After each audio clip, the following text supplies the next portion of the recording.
really going to take you on a quick tour of the journey of my so far. And it really started with a coup de foudre, a lightning strike, when I was a young man, and I turned up in Paris and saw this building, which you all recognize very well. And it was a turning point for me because it was a moment at which I realized that architecture, that the city was not a permanent thing, that it was actually in constant change. I'm looking at it from a perspective of a European city where things are very stiff and established in those days. This is now about 40 years ago.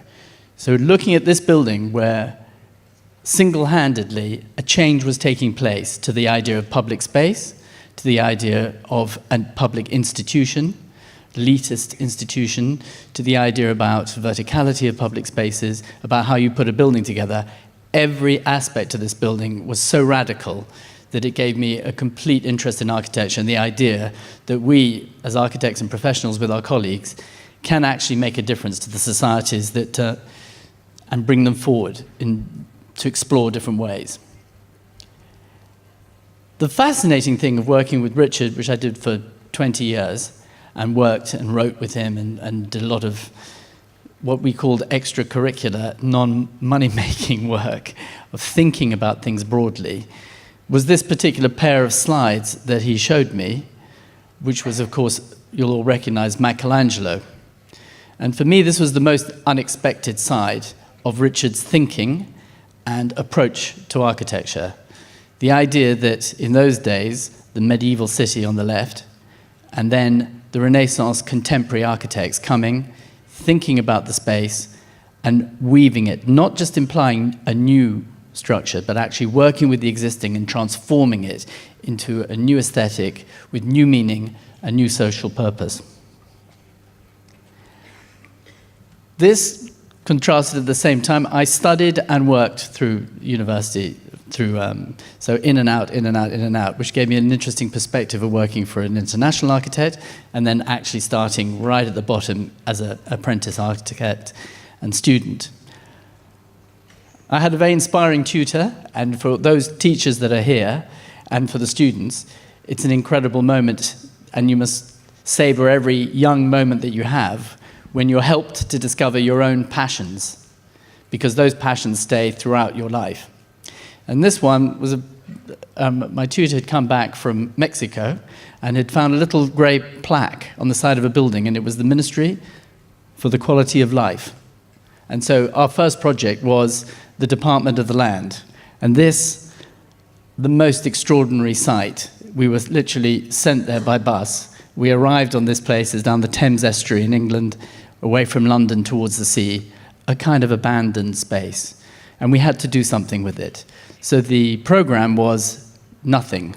We were just put there, and I was joined by Ben van Berkel of UN Studios. At the time, we were all students together. So a bunch, 10 of us, with no idea what we were meant to be doing. I had absolutely no idea. So I decided to build a tent. So I stole a canvas from a building site, made the structure, got a friend to drive me out to the middle of nowhere, and set up this little tent. And boy, was I happy, because it was raining, and I had to stay there all night on my own. So I was very happy with the concept of immediate shelter. And this is all very basic stuff, but the first and most important aspect of our jobs is to provide the protection from the wind, protection from the rain, a shelter. Beneath it, it was really the first step of becoming an architect or an artist, or thinking about, was to try and actually understand overnight what I was feeling in the space, and actually trying to take that first step, which I think you'll all remember, where we actually have to do something of our own. We have to express ourselves through our art. In this case, I can't paint, I still can't paint, but there it was, overnight, painting something, and then arriving back, taking it all down in the morning, and coming back to the Architectural Association and exhibiting the event that was happening, that had happened in that night, as a two-dimensional exposition of what had happened in 3 dimensions over a period of time. But I think the thing that really carried me was the beauty of the simple object in the landscape. and of the sound of the water and of being in nature. And I think that was carried straight through, but took a long time to develop into different ways.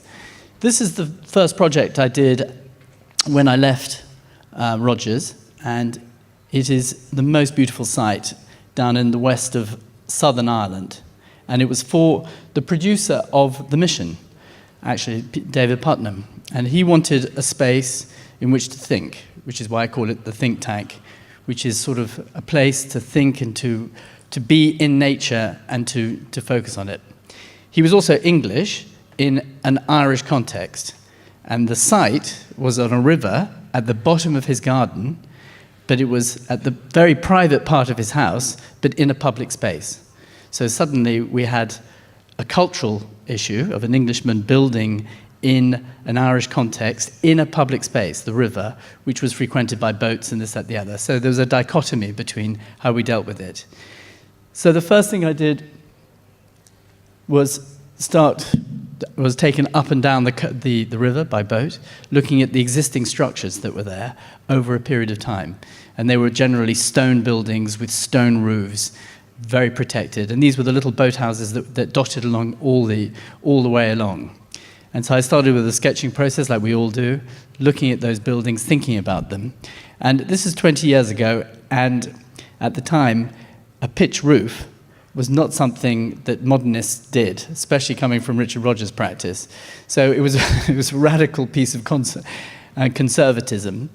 But we started thinking about how one could do, or whether one could produce, a totally modern building, but actually with connections to the vernacular, but to be transferred, to be used as a starting point. The little building that we designed just sits there. It's a completely glass building, which is given some degree of privacy by some louvers that we introduced, some timber on the outside. It was totally made by a local craftsman who'd never done a building of this sort of nature, but it was a development of a relationship in terms of working with the builder, the local carpenter, and everybody contributed. The notion then, of course, as you do a building, is this idea about how you approach the structure, how you make it a building that is inclusive, because we recognize it. It's a typology of building that's very basic, and we know what it is. We're already engaged. We're not frightened by it. We're kind of interested because it's a little different, and then we approach it. And as we approach it, we start thinking about memories that we all have from going to farmyards, of the big, heavy doors that you open to go inside, and then of the view that emerges from it, and this incredible ability that architecture has to actually sometimes make the landscape look better when we frame it than when you're standing outside the building. It intensifies the experience of the landscape in a magnificent way. Just moving on now to a public project. Again, this is in Marylebone, and this is a state school for girls. There are 900 girls in these assembly of buildings. It's on the street, but has no presence. It's a mixture of architectural styles. And again, one's trying to think about how we can perhaps start knitting it together. In this particular case, the headmistress wanted a very large performing arts centre. And the notion was they were going to build it in the space between the buildings on this rather wet car park playing field. And that was their only hope, to actually keep the school in the city centre. So all of us here would go, we probably can't build it in the courtyard, so we probably need to build it under the courtyard. So for us, I think that's a pretty obvious move. And they thought I was an absolute genius for thinking this up, because clearly it couldn't go above. So what we in fact did was proposed a 5-story building with the performing art, the big gymnasium, the dance studios below ground, an open courtyard. Of course, what we didn't know is that it was a cemetery and a plague pit. And here, on the first day of construction, is a lady who I think was coming somewhere to Latin America that afternoon, who was the world expert on plague, and she was checking who could go on site, who had smallpox vaccinations, and here we were, our introduction to the builders on the first day of our start-off meeting with them. So we ended up with a massive excavation. This is after the exhumation of the 3,500. It was a very fashionable cemetery in the 18th century, where artists, George Stubbs, very famous painters, sculptors, architects, boxers, it was the place to be buried in London. And 25% of the site was excavated by archaeologists and 75% by exhumation people. And the process is incredibly interesting, what they found. It was a church school, so they told me, it's okay, we won't be spooked, it's fine, everybody is, there's nothing there, the souls have all departed. This is the space now 9 meters below ground. So the engine room of the project, the environmental engine room, is pretty much the courtyard. So it's a small courtyard, 7 meters wide, but about 8 meters deep, and a long strip. And that underpins the downstairs. There you can see in the morning the sun comes all the way into the space. The structure, again, is very organized in a very hierarchic way. The architecture down here was effectively using, this is a state project which has very little money. So the money that we used was the civil engineering budget. So we used uninsulated walls around it in order to give a constant temperature throughout the year, using techniques that they've used in Iran for thousands of years, where they move into their summer quarters are below ground with a very temperate environment. Same thing with a lot of structures in Latin America as well.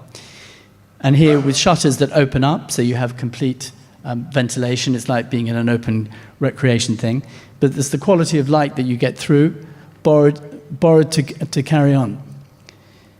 The notion on the ground level was to begin to try and knit all these different spaces together and to create ramps and things for people to enter, because there wasn't a single disabled child in the school, because there was not one level threshold.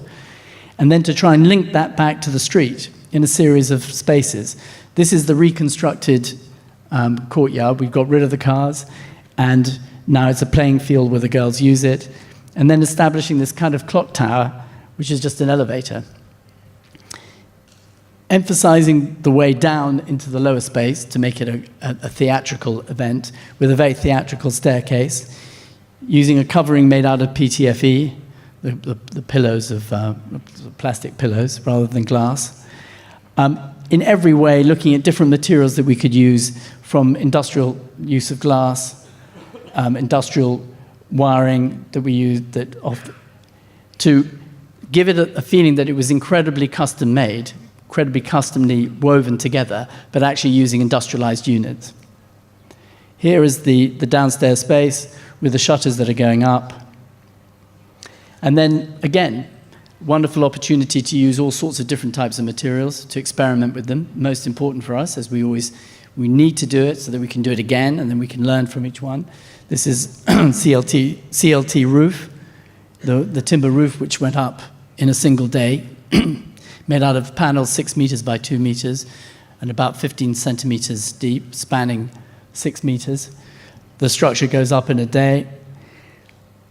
Core 10 on the facades. Inside the gymnasium to give acoustic, to dampen acoustics, we used wire trays, cable trays, which I'm sure you're all familiar with, as a very bespoke looking piece. And inside we had a lot of ladies in Bradford sewing duvets for us in a fire retardant material. So slightly silvery, literally duvets stuck in cable trays. And then in the end, of course, the joy is to watch the girls using the space. And in the end, we're giving people just a background where they can articulate what they're doing. They have a sense that they are being treated properly as not quite adults, but as proper citizens, and they take to it incredibly well. And then linking back to the street, where even the elevator there begins to try and connect back to the urban space. So you have a sense that the little memorial garden in front is anchored by the tower of the building, which anchors the playground, which then turns around. So trying to articulate the urban spaces around it. It's all very small scale work, but trying to knit together the city through one little intervention at a time. My company is named Snøhetta. It is the name of a mountain in central Norway. It translates to snow cap, so it's something you may be familiar with from the Andes here in South America. A beautiful mountain where landscape and architecture often feel very closely connected. We very regularly travel to this mountain, and we climb to the top of the mountain when we can. So this past year, we had 170 of our office climb the mountain of Snøhetta. It's a great deal of fun, and we learn a lot about each other. The project that we are most well known for is the Library of Alexandria in Egypt, which we designed as an international competition in 1989. We were all very young when we designed this competition. None of us were over the age of 30, so I was 28 and some of my partners were 29, 30, and just over 30, maybe 31. So we were very young, we had almost no money, and we were completely unknown. But it was an anonymous competition, so we think they maybe thought it was someone more famous who delivered this design when they chose it. Because when we arrived to take the prize, they asked us who we were and looked at our very young faces and said, "Oh my God, you can't be the architect. You're too young to be the architect."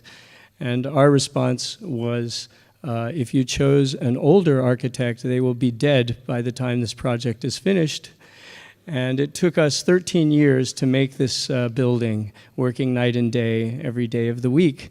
But we finished, and it's existing in Egypt. It was the place where the democracy movement began in North Africa, as you remember, back in 2011. And in fact, the library housed the first talks of democratization in Egypt. As the riots began, we were receiving pictures like this, in which the site of the library is where that fire is coming from, behind these apartment buildings. So our first reaction was, oh, the library is burning. As some of you know, the Great Library of Alexandria disappeared over 2,000 years ago. Some people believe it burned to the ground, and so we were afraid that it would burn again. But in fact, those fires came from a nearby area. They weren't the library. And what we found was the next day, this goes a little fast. The next day, the people of Alexandria had formed a human chain around the library to protect it from damage. And these were both pro-government and anti-government groups that were involved in protecting this piece of architecture. So you as architects must recognize that the things we do have enormous value often to the people that use them. Another interesting feature is the growth between gender use in the building. When we started the building in Egypt, very few women or females used the building, and it was generally considered inappropriate for young girls especially and young women to use this type of educational facility. But over time, the building has generated a great deal of interest in gender equality. And now, as you see here in this picture, there are school groups of young girls who are able to learn about the library and learn about architecture in a way they hadn't before. So more and more women are being invited into the building. And in fact, the statistics are interesting. As time has grown, they've even generated programming for women. So they lit the library roof pink for Breast Cancer Awareness Week in Egypt, which really was something that could have never even been discussed when we began the project. If you were to use the word breast in Egypt, people would probably get very angry, but now it's openly used as a topic, and notions of women's health are becoming more and more in commonplace discussion. We are also well known for the opera in Oslo. This is the National Opera. It also houses the National Ballet, so it's a ballet opera, two groups together inside this building. If you know anything about ballet and anything about opera, you know that the needs of each group are entirely different. The Opera requires a narrow stage and a great deal of acoustics. A ballet requires a very wide stage, and they don't like sound of their toes and their feet and their dance projecting to the audience. So the joke while working on this building was that if anything is working 100% perfectly, then somebody has made a mistake. Because you can't solve everything for each group, someone else will suffer. And so we had to balance all of those things. In addition, the challenge of creating a very expensive building in a society that doesn't always appreciate culture. Why should we spend money on an opera? It's a small audience, 1,200 people in a room. We could use the money to build other things. These were the same arguments that existed when we built the Library of Alexandria. Why should we spend money on a building when we should be growing food or fixing hospitals? And the response I have is always the same. Yes, we must spend money on food, and we must spend money on hospitals, and we must build cultural institutions for our people. The opera can be climbed on, so you can climb on the roof of the opera without a ticket. So the building gives public space to the city of Oslo and to visitors, and you don't have to pay anything. So while the building was very expensive, it has a free surface that anyone can use, and you get a free view of the city that's rather unique and very special. Since the building opened, about 9 million people have climbed the roof of the opera, and the opera has sold out its tickets almost every show, which they were never able to before. So all kinds of improvements have been made based on simply the visitation of this building, whether it's by ticket or if it's free to those who walk on the roof. Outside the building, it's possible to walk down the roof and down the plaza and actually touch the fjord, touch the water.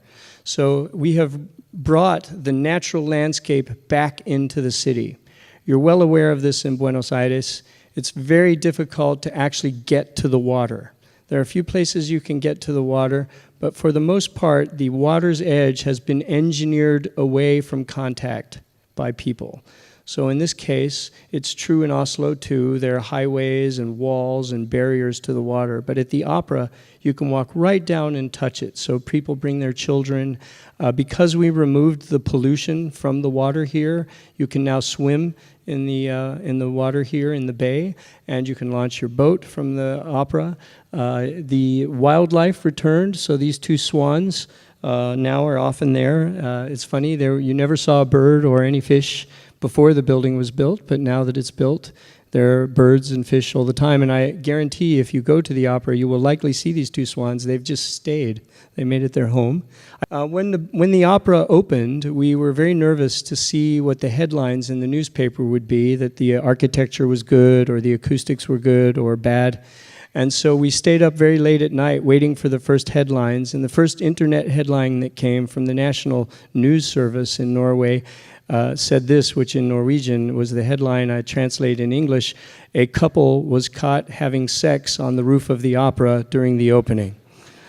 So it was nothing about the architecture.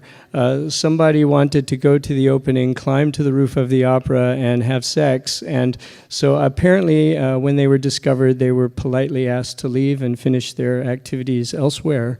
And I always, at first, was very nervous about that headline, but in retrospect, thinking back, it's kind of a nice thing when somebody felt excited enough to have sex on your building. So this could be a winning proposal. Another project which is very interesting in terms of how people connect to the architecture is the National September 11th Memorial Museum in New York City. Our project was to build one of the only buildings on the memorial site. You can see the small pavilion between the two pools where the World Trade Center towers once existed. The pavilion is quite small in comparison to the tall skyscrapers that exist around it in New York City. Sometimes I like to say that building small is a luxury. Building big is a kind of gluttonous or sort of overwhelming activity. but building small is truly a luxury in a big city. So we wanted to work with the small character of the building. So the building is always filled with light, and one of the characteristics we were most interested in creating here in this place of sadness was to allow people to have a sense of happiness and a sense of optimism. And light is the first step that allows us to see an optimistic future. And understanding ourselves is also interesting. Here you can see up through the atrium, past the original columns of the original World Trade Center towers, beyond to the new World Trade Center tower in the distance. So the two layers of time are overlapping here as you stand in the space and look out to the surroundings. As you look out, you'll often see people looking in. And I love this picture because one of the things that we said to ourselves as we started this project, it was, if we could bring one smile to one person in a place of such deep tragedy, we will have succeeded. And one day I was in the building going down the stairs, and I looked out and saw this young girl and her mother taking a picture of her reflection, and she's smiling at her reflection in the glass, and it just felt so good. People are not abstractions. We learn architecture in school through abstraction. We learn forms, we learn relationships of forms, which are all very important, but often these are drawn together by formal theory that have little or no relevance to human behavior. And instead, we're told to make things like buildings or parks, and later some people will come in and use them. We don't really know their names, we don't really care. We don't care about the problems they might have in life, just so long as our architecture is finished and complete. The only way to avoid this problem is to recognize the realities of who we are as human beings. We are fundamentally irrational creatures. We like to think we're logical, we like to think we're civilized, and we are, but we're not entirely logical. We do illogical things, we do stupid things, that's okay. And we are strange looking. I mean, look at I always say, if I look at myself in the mirror with no clothes on, it's like, that is a weird thing that I'm looking at. You know, when I have clothes on, it's okay, but when I don't, it's kind of scary. You know, it's like, what is all that flesh doing there? And, you know, we like to idealize ourselves, but we are not ideal. So the worlds we create have to correspond and relate to the unusualness of who we are. There is no utopia. There should not be a utopia, or we would not be able to be human. Chimneys exposed. This has led to a number of other projects along the water. This is our most recent and rather famous project. It's in the news, I think, everywhere right now. It's called Under, and it's a restaurant which you enter on the ground up above, and it ramps down under the water, and you eat under the water with a window facing the ocean under the sea. So it's amazing sort of sloping building, and here you can see it in the distance. It's one piece of concrete that was made using oil platform technology and was built in a shipyard, and it's been brought by boat to this location and dropped into place. It actually opens in a month, so although I only have renderings right now, the building is nearly complete, and I think it's fairly easy to find online if you look up Under and Snøhetta. Either something really weird will come up, who knows what Under Snøhetta will bring you, maybe Sex on the Opera, or it will bring you to this building. You can see how it works. You come down under the ocean, and what's important about this building is it's not just for commercial use. So the concrete has been treated on the outside to maximize marine life, so it will grow oysters and shellfish on the outside surface. And we're training the fish to come here so that they will have a safe place to find food and an environment for mating. One of the ways in which we're bringing the fish here is there's a music played once a day, and food is put out when the music plays, so they always know when they hear that song, they can go to the restaurant, which is usually when the diners are there. So we'll see how that works. But it is an interesting proposition to create a commercial work that is also about developing a marine habitat. We have a number of these projects. But a smaller project, I have a disease or something, and as you get closer, it looks even weirder. But the truth is, because the light inside this room is stronger than the light outside, and the glass is only green tinted, then the inside effect is like it's normal light, and the outside looks green, because light travels from where there's more light to where there's less. So here's what it looks outside, and you can see there's the cleaning person. And if you go to the door and step inside, it just looks normal. So I've seen people like walk up to these rooms, look inside, see the green, go to the door, look inside, and it's normal, and then they go back outside to see it's green again because they think the light is switching quickly. But it's a really interesting physical effect. And I would say this, if we're going to make things that are valuable to people, we have to challenge people. Life isn't just about knowing everything. It's about being challenged by things you don't understand, and in this case it's light physics in a very simple way that is attractive. The floor on the sun is likewise like in the garden, so it's from the outside it looks like all these people are boiling alive in this red heated chamber, but if you step inside it's normal. But the interesting thing is if you turn the lights off inside and only allow the lights outside to be on, then the red light does actually travel the other direction. And since it's red, and Canada can be a very cold country at times in the winter, the students like to turn the lights off and they go inside and sunbathe inside these rooms. So this is what it looks like when you turn the lights off inside. And they sit there and like lay on the floor and sunbathe, which is really cool, even though there's no sun and no ultraviolet light. It just... We also created a project for Times Square in New York City where we took all of the cars off of Broadway permanently and replaced those streets with plazas for people. This is not unusual, but we did this in a very special way, and I'll tell you about the results in just a moment. But here you can see the history of Times Square from the early 1900s up through to the 1990s. It's always been chaos of cars. So we took the streets and we changed them into pedestrian plazas. You can see some of the pedestrian plazas here on the right, leading off to southern Manhattan, and on the left towards the north. And those plazas are occupied by festivals and events and people crowding together without the fear that they're going to be hit by a car. And then other things in Times Square, before we started, we just noticed how everybody used everything. So this newspaper stand was used about 20 different ways in the course of an hour. People would have conversations, they'd put their children there and have photographs, they'd use it to hold their coffee or their drinks, or they'll eat on it with food. Everything can be reused in a number of ways. So we wanted to work with that idea also in this environment. So we created these benches. They're about 2 meters wide and about 20 meters long. And they're just completely flexible in how they're used. You can sit on them in low areas, in high areas. What's really fun to watch is the people that sit on the low areas where their feet touch the ground always act more serious than the people that sit on the high areas where their feet don't touch the ground. Because on the left, where the people whose feet don't touch the ground, it's like being a child in a high chair. You know, you just feel that you're somehow younger just because your feet don't touch the ground. So it's a kind of an interesting psychological trick.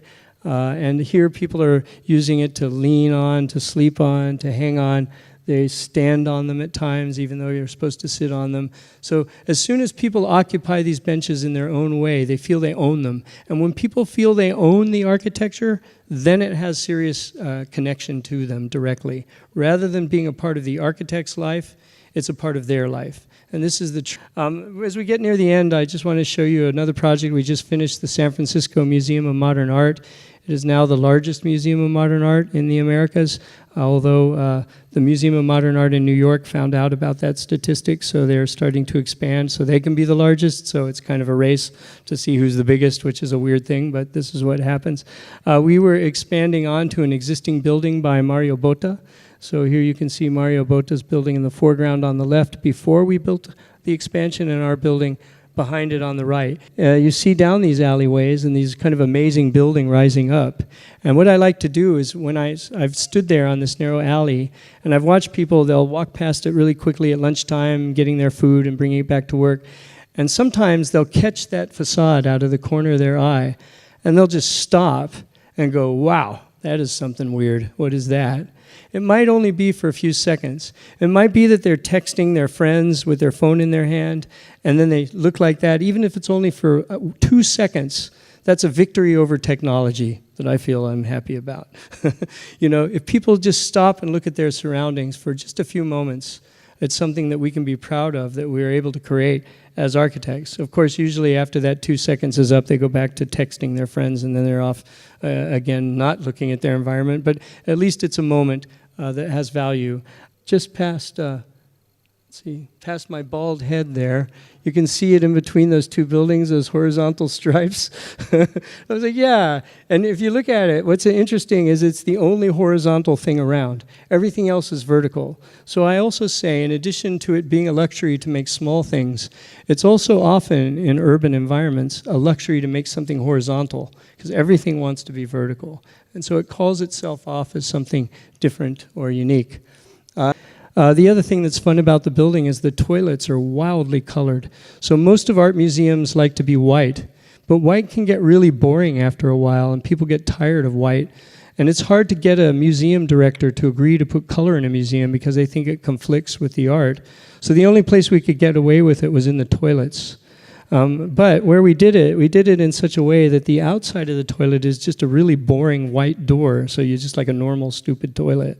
But when you open the door, it's like just this flood of light. Whoa, it just washes all over you. This one of the toilets is red, one's green, one's blue. Every toilet's a different color. The men's toilets are different than the women's. You'd think, once again, that the light would change the color of your skin so that if you went to the mirror, you would see your face red, but actually we have enough light over the mirrors that it changes everything back to normal. But when you're in the stalls or in the area where you're using the toilets, you're just flushed in colors. So I think we won an award for the most Instagrammed toilets in the world or something, which is funny for a museum. But toilets are really important. I always say that if you spend 10 more minutes a day in the toilet, the world would be a better place. We'd certainly agree with each other more.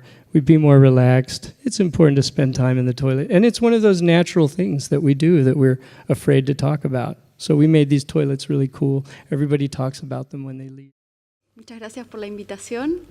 Gracias a todos ustedes también por estar acá.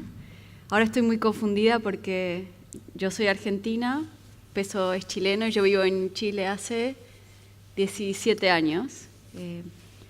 Así que vuelvo y mi acento van a ver un híbrido que no está ni acá ni allá. Bueno, yo les voy a hablar en chileno, no tengo mucha opción. Si no entienden, Sofía me puede traducir. Y sí, como dice Sofía, para nosotros es muy significativo estar acá. Nos conocimos en Buenos Aires, empezamos a trabajar desde Buenos Aires de una manera más bien informal. Y de alguna manera, tal vez un poco impredecible, lo que hemos seguido haciendo por todo este tiempo, no solo comenzó acá como obra concreta, sino también como una cierta actitud. Esta idea de la intención ingenua, que parece ser una contradicción, es el título de un ensayo breve que publicamos hace poco y que pretende explicar una suerte de conflicto, de problema propio de la arquitectura que afortunadamente no está resuelto, que es el problema de la intencionalidad, del sentido de las cosas que hacemos y hasta qué punto cada cosa que hacemos tiene unas ciertas causas y sin duda unas consecuencias que no necesariamente dependen del autor. Estamos muy interesados en el problema de la autoría y el problema del anonimato en este ejercicio inicial que fue hecho acá en la calle Corrientes, acá al frente, que de hecho volvimos a caminar por la calle y quedan ciertos vestigios de nuestra pequeña intervención con 100 stickers numerados que hicimos. Esto ya es hace 16 años, sí, increíble. Pero nos interesa el problema de una obra continua que se construye en base a circunstancias y a revisar ciertos prejuicios sobre la manera tal vez estrictamente racional, estrictamente predecible y hasta qué punto hay ciertos parámetros más bien accidentales o más bien circunstanciales que determinan, tal vez no tanto como una conclusión, no tanto el proyecto como una postura definitiva, sino también como la posibilidad de asumirla como un cierto agotamiento, como algo que concluye tal vez por falta de tiempo. Este es un proyecto muy pequeñito que es un ejercicio, un juego en realidad, que nosotros nos inventamos hace unos años. Es un bloque de madera, como pueden ver, tiene este tamaño, viajamos con él, entra en mi cartera y consiste en una pieza que está conformada por 15 piezas de madera, todas de 25 centímetros de largo, pero inversamente proporcional. Entonces, como pueden ver, hay una que mide 5 por 5 centímetros, otras dos 4 por 4, tres de 3 por 3 y así. Y nosotros salimos a jugar con esto con 3 reglas. Una regla es que tenemos que usar las 15 piezas. La segunda es que todas las piezas tienen que tocarse, tienen que armar un continuo. Y la tercera regla es que tienen que colocarse en ángulo recto, ortogonales una con otra. Y con eso salimos a la calle. Creemos que es un objeto arquitectónico con una lógica interna fuerte y que, debido a su consistencia formal y material, puede reaccionar a distintas situaciones muy fácilmente y siempre mantener una integridad. Es como autónomo por definición, pero después contextual por necesidad. Cada caso que vamos haciendo es un caso en sí mismo, es una intervención que atiende a las circunstancias de ese momento, pero luego a nosotros también nos interesa mucho que la sumatoria de las intervenciones construye otro proyecto, otra lectura que es quizás más importante que la individual. Y en esta serie de proyectos que resuelven tal vez problemas ficticios, problemas internos, hemos hecho un par de descubrimientos a lo largo del tiempo. Uno de ellos es la posibilidad de reemplazar la idea de forma por la idea de formato. Para nosotros formato es una suerte de forma generosa o de un perímetro, un contorno general que determina un cierto campo de acción. Y es un campo de acción que en esta secuencia de pintura, esto es un collage de papel sobre cartón, hemos llamado a esta serie formato finito porque conocemos exactamente la cantidad de variaciones proporcionales que determina cada uno de los formatos, completamente diferente al anterior, único en sí mismo, pero a la vez parte de una familia. Estos formatos están determinados por factores que hemos entendido como fundamentalmente espaciales, que determinan una cierta dirección y un cierto tamaño, una misma estructura interna que se reconoce diferente por la escala que encarna. Finalmente es la identidad de las piezas, son únicas en el sentido que cada una tiene un carácter formal completamente diferente, de una placa versus una torre o una barra.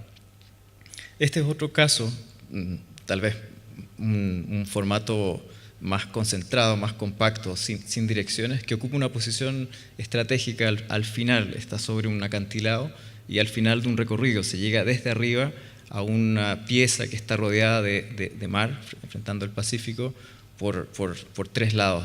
Entonces una pieza compacta, monolítica, de concreto, que más allá de esa suerte de continuidad material entre el granito de las rocas y el concreto, y de esa oposición formal, hay una sensación de reposo, de gravedad, de una pieza más bien arcaica que queda abandonada en el paisaje. Esta se llama Casa Poli por lo múltiple, pero también porque alberga una residencia de fin de semana, pero también un centro cultural que recibe artistas en residencia para pasar tiempos ahí. Entonces tiene todas las funciones fijas en lo que nosotros llamamos un perímetro habitable, un espesor entre 2 muros que contiene escaleras, baños, cocina, lugares de guardado, los balcones, liberando de esa manera todos los espacios interiores como para que pueda adaptarse y funcionar según lo amerite el uso de ese momento. tiene todos estos escalones que se van siguiendo la topografía y que conectan cardinalmente con lo que hay alrededor. Ha funcionado ahora por 15 años y se ha convertido en un lugar importante de identidad local.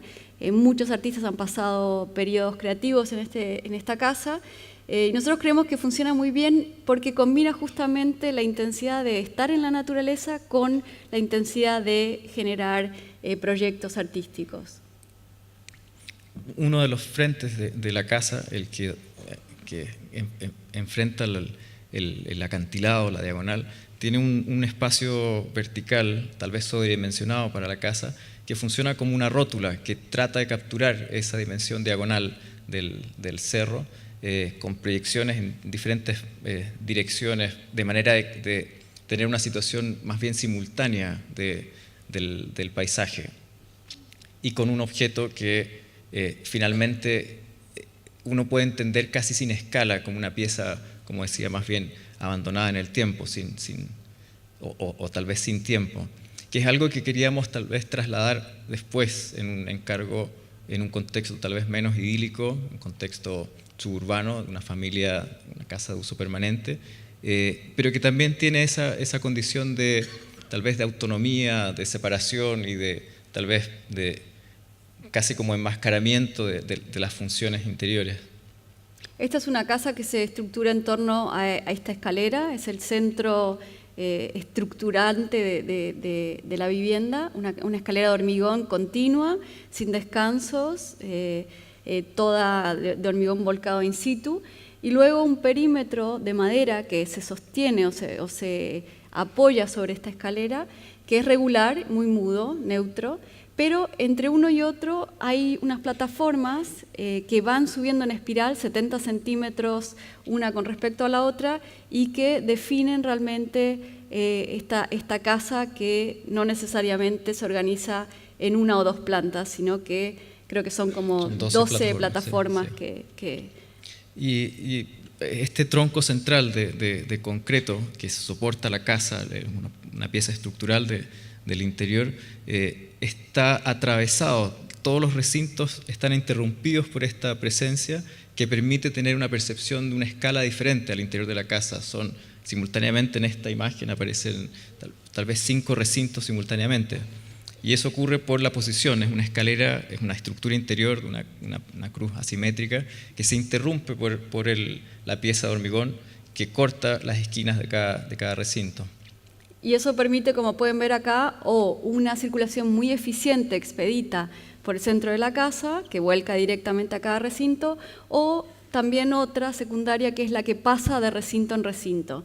Este interés por las secuencias espaciales es algo que desde muy temprano empezamos a explorar. Esta es una casa también hecha hace 10 años, que es una casa que ocupa un jardín muy bonito que existía y que atrapa dentro de la propia casa árboles existentes.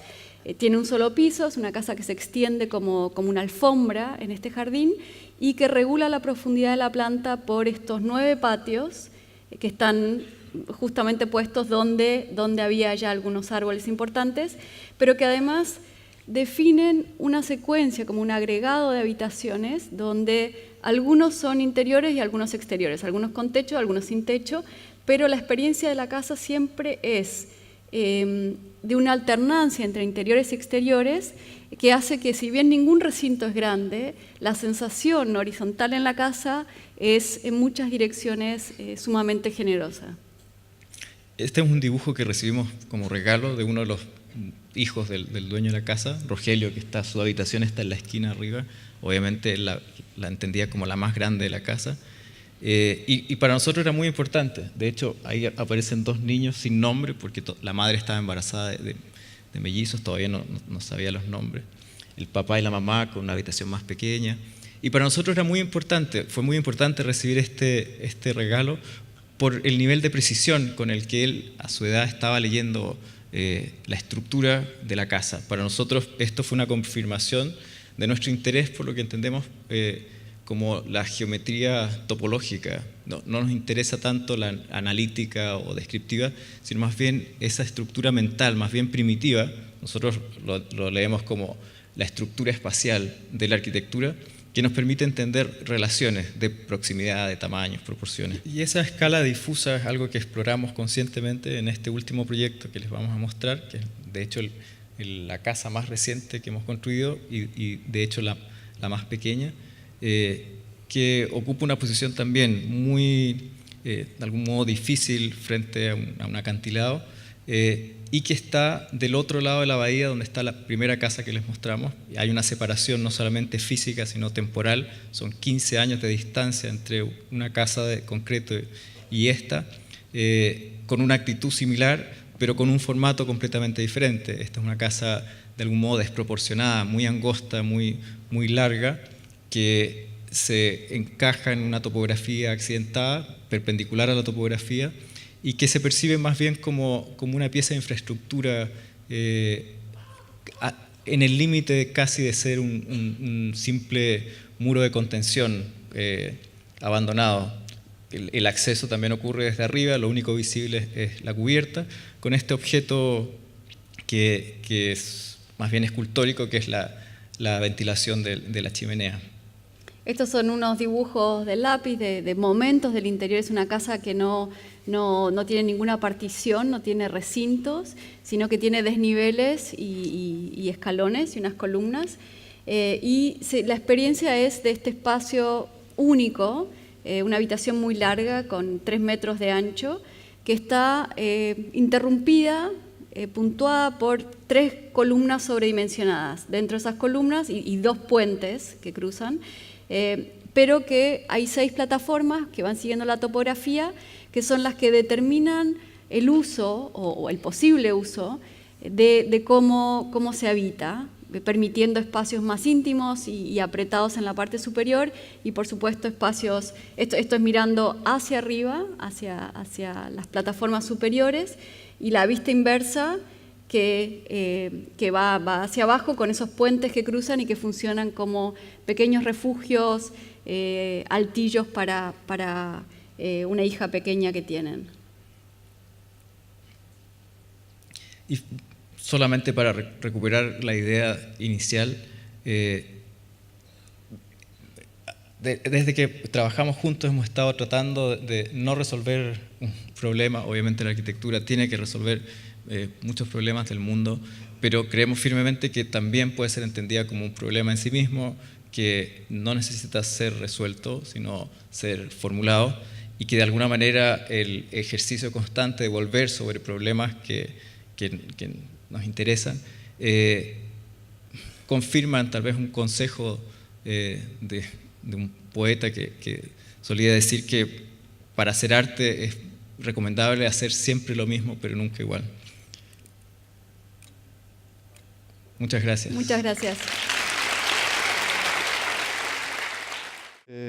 Esta tarde 2 bloques de ejercicios, bloques de trabajos, uno relacionado con el paisaje y otro relacionado con la arquitectura. Nuestra compañía trabaja invariablemente en un aspecto y en otro. Desde el año 81 que empezamos, el primer edificio que hicimos fue un parque y el último que estamos haciendo es otro parque. Entre medio hemos hecho edificios, puentes, etcétera, etcétera. No entendemos una distancia importante entre construir un parque y construir un edificio. Los dos son elementos que necesitan de un relato y de una técnica, y en los dos nos sentimos igualmente interesados. Bueno, a eso le llamamos paisajes y rascapaisajes, o suelos y rascasuelos, porque trabajamos en suelos y nosotros trabajamos en edificios muy horizontales, que efectivamente son como rascasuelos, edificios que van pegados al lugar y pegados al territorio de una manera muy importante. Este encargo del vertedero de Barcelona llegó después de 20 años construyendo parques, que no trabajamos a la manera de los italianos, con mucha construcción, con muchos muros, con mucha arquitectura, sino trabajamos desde los elementos propios del paisaje, que son la tierra, el agua, etcétera, etcétera. Aún así, los primeros 20 años de nuestro trabajo, yo creo que hicimos un tipo de arquitectura del paisaje muy amanerada, vista con la distancia que me da el ahora estar hablando 15 años después de eso, ¿no? O 18. Muy amanerada en el sentido de que todavía estábamos muy preocupados por la forma del lugar, por la forma en que se hacían las cosas, etcétera, etcétera.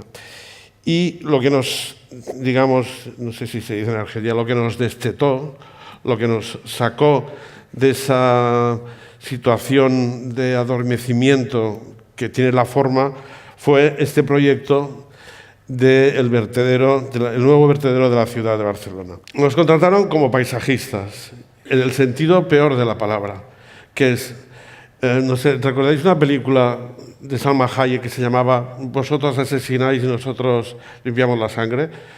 Que creo que era de Tarantino, o salía Tarantino por ahí, que consistía en que los ingenieros, los políticos hacían las cosas y luego contractaban, en este caso, a un paisajista que limpiaba la sangre y lo ponía bien, un poco como el Mr. Lobo de la película de Tarantino, ¿no? Alguien que arregla el desastre, ¿no?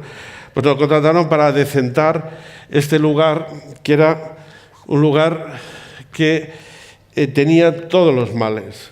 El primer mal era que el terreno no se sostenía, porque la tierra, la basura que se echó de manera incontrolada y por tanto la pendiente que tenía el lugar podía provocar inmediatamente un deslizamiento de todas las tierras hacia el pueblo cercano, cosa que en España se ha producido en algunos otros sitios. En Galicia hubo un desprendimiento de una montaña de basuras contra la ciudad de La Coruña, etcétera, etcétera, ¿no? Con lo cual lo primero que había que hacer era reconstruir, según el sistema de ingeniería de minas, las pendientes del lugar, a través de plataformas horizontales, plataformas de bandejas, etcétera, etcétera. Con lo cual lo primero que hicimos fue contratar nosotros un ingeniero de minas que todavía sigue en nuestro despacho, 18 años después. Bueno, no es que se haya afincado, pero es que realmente es un personaje que al final lo acabas usando para todos los trabajos que tienes que hacer. No ríais, es verdad. ¿Quién no tiene un ingeniero de minas en su despacho? Esto es al cabo de 2 años. Como veis, hay algunas parcelas que no han respirado, que no han hecho nada, otras han verdeado. Al cabo de 1 año y medio más, las parcelas, algunas empezaban a funcionar. Cuando llegamos a ese punto, lo que se vio claro es que las que habían empezado a funcionar había que segarlas y roturar el suelo. Pero todavía los niveles de metano del lugar eran muy altos, con lo cual no podíamos poner una brigada de personas haciéndolo. Y entonces lo que hicimos fue poner grupos de vacas que murieron, pero que durante un tiempo se comían el césped, por tanto segaban, cagaban, as usual, por tanto el estiércol caía en el suelo y con las piernas roturaban el suelo. Eso dio básicamente que todo el lugar se pudo nitrogenar. Lo que ocurrió al final, bueno, lo que está ocurriendo es que las bandejas estas, las llanadas, ya con suficiente nitrógeno, fueron invadidas por las especies de los alrededores, con lo cual ya no hubo que plantar más nada, porque ya la tierra tenía su capacidad de hidrógeno suficiente como para alimentarse y dar vida al lugar, ¿no? Y este es el camino de entrada. Como todo esto tenía que tener al final un uso de parque. Evidentemente, al final ya demostramos al ayuntamiento que esto no podía pasar, que esto tenía una vida de aproximadamente 20 años sin poder usarse, que este era el pago por el castigo por haber usado mal un terreno, por no haberlo sabido usar, y por tanto el terreno tenía que volver a encontrar su vida. Y esto, efectivamente, si vamos comprobando día a día, los niveles de metano todavía son muy altos. Algo que aprendimos en este proyecto es la capacidad de hacer lugares con solo tierra, casi. Solo tierra, agua, vegetación y casi sin elementos arquitectónicos. Cuando se nos pidió el aparcamiento, ya nos parecía que igual ahí íbamos a cagar, ¿no? Que era la idea de hacer un aparcamiento pues, a la manera de un aparcamiento de hipermercado. Con lo cual, para escapar de eso, inventamos unas paredes de piedra que delimitaran el área y dieran al lugar un carácter no de aparcamiento de supermercado, sino de un lugar como encontrado, ¿no? También hicimos algunas paredes con porquería, porque nos parecía que no estaba bien acabar tapando toda la porquería y que aquello al cabo de tiempo parecía que todo era Hollywood, sino intentar explicar a la gente que lo iba a visitar que lo que había abajo era pues esas balas de plástico y de cartón, etcétera, etcétera, que luego se han ido deteriorando y la vegetación las ha ido incorporando. Y este es un grupo de imágenes en proceso desde el momento en que empezamos a construirlo a cómo ha ido luego evolucionando. Es la época de las pruebas de prueba-error con las leguminosas, más adelante, y esto prácticamente ya es ahora. Eso es cuando, la nevada que hubo hace un par de años, y esto es prácticamente ahora. Como veis, el lugar va cogiendo, por un lado, las partes en pendiente van cogiendo el sistema de verde de vegetación de alrededor y las partes en horizontal el sistema de prado que hay en algunos sitios de por aquí, ¿no? Llega la crisis, nos quedamos sin trabajo de paisaje, cero. Casi sin trabajo público, o sea, las escuelas que teníamos las hacemos y se acaban. Ya nadie más encarga una escuela, nadie encarga un hospital, nadie encarga unas viviendas, ¿vale? Y un señor con el que trabajábamos nos deja de ver un edificio. Eso lo cuento, no lo podéis contar a nadie porque siempre mi socio me dice, no lo cuentes, pero es absolutamente cierto. Un constructor, le hacemos un proyecto y nos dice, mira, no te lo voy a pagar porque no lo voy a construir y me viene muy mal económicamente del bolsillo. Dice, pero te voy a presentar a alguien. Y nos presenta a Mancio Ortega, que es como si dices, no sé si estoy bien, te voy a presentar a Dios, ¿vale? Y te presentan a Mancio Ortega. Y Mancio Ortega dice, pues bueno, buenos chicos, venga, pues va. Y entonces, de golpe, tenemos sobre la mesa 3 encargos de 3 edificios inmensos, que es lo que yo creo que nos cambia el chip. Si nos hubiera encargado un edificio de 100 por 20, dices, pues no sé, ya lo he hecho, ya sé hacerlo. O nos encarga edificios de 400 metros por 100, por ejemplo, ¿no? De 2 plantas o de 4 plantas. Y nos da carta blanca. Y resulta que esos edificios van sin medio. Es decir, no son edificios que van en la calle, en la diagonal de Barcelona, o en una calle, o en un contexto urbano. Van en medio de un polígono. Y yo recuerdo que la primera impresión que tuve, le dije a mi socio, espera, que tengo el libro. Porque me acordaba que Culhas, a quien Dios bendiga, lo digo porque, bueno, avanzo. Ahora nosotros en paisaje hacemos muy poca cosa para nosotros, pero trabajamos de paisajistas para otros y trabajamos de paisajistas para Rem Koolhaas, a quien Dios bendiga y años dure. Y hacemos, por ejemplo, pues los parkings de sus edificios, que eso a mí me llena de orgullo y satisfacción porque es lo que somos los paisajistas para hacer parkings. Bueno, la primera pregunta es, ¿a un edificio grande por dónde se entra? Se entra por debajo. Se entra por el centro. Si tú entras por una punta, te toca andar como 200 kilómetros. Si entras por otra punta, a lo mejor es más estrecho, pero también está lejos. La única manera de entrar a un edificio grande es por el centro, como si tú nacieras dentro.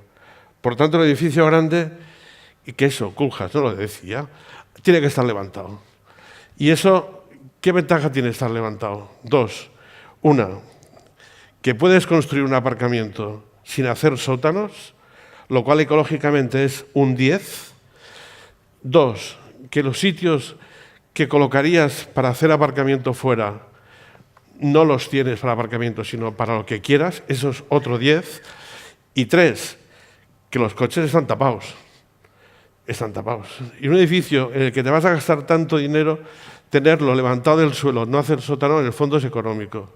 Por tanto, la primera lección que propusimos, la primera observación que propusimos fue exactamente esta: levantarlos del suelo, poner el aparcamiento abajo y entrar por el aparcamiento.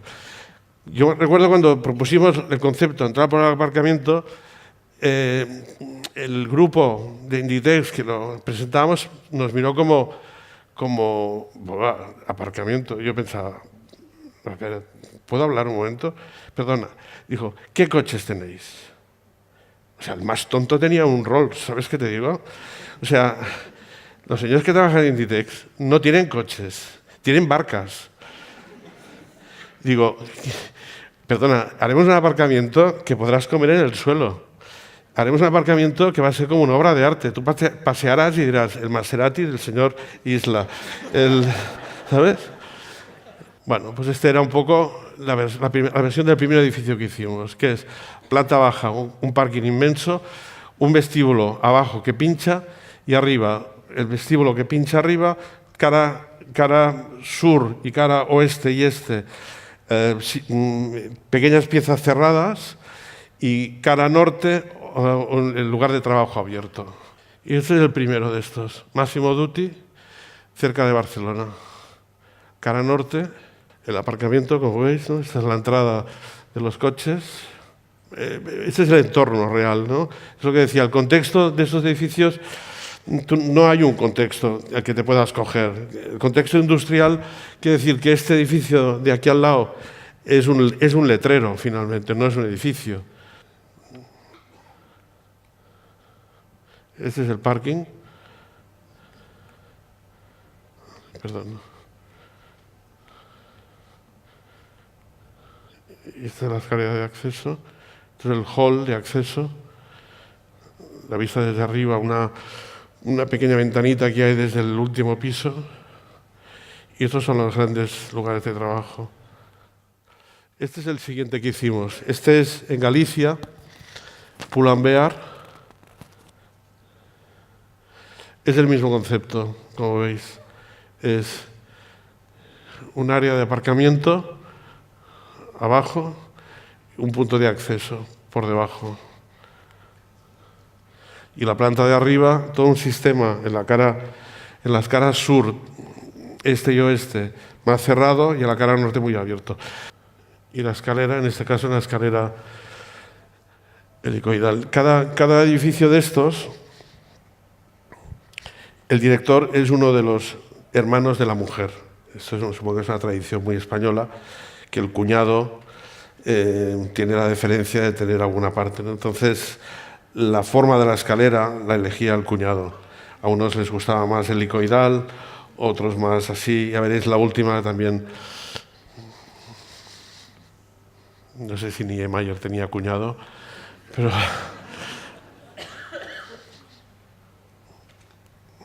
Los acabados en madera los hace el mismo carpintero que le hizo la primera tienda a Amancio Ortega en los años 60. Es un íntimo amigo suyo. La mayoría de industriales pertenecen a la firma, con lo cual la calidad de los acabados en la construcción es excelente.